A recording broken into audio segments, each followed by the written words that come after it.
खेत में ध्रुवी गोल्ड का इस्तेमाल किया गया है बुवाई के साथ में। इतना अच्छा मोटा पेड़ है जी और तंदुरुस्त पेड़ है, कल्ला भी ज़्यादा है, तो बहुत अच्छी लग रही है। जी जी हाँ।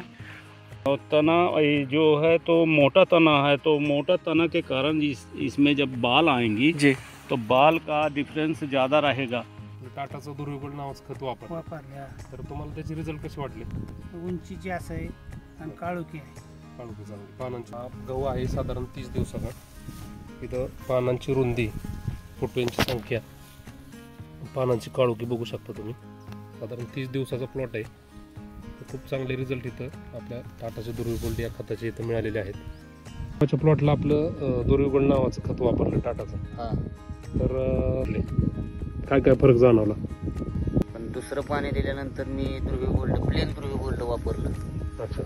तर मला गव्हात बरंचसं परिवर्तन दिसून आलं, म्हणून मी गहू ठेवला आणि सध्या आता गव्हाला माझ्या एक 16 ते 17 फुटवे आहेत.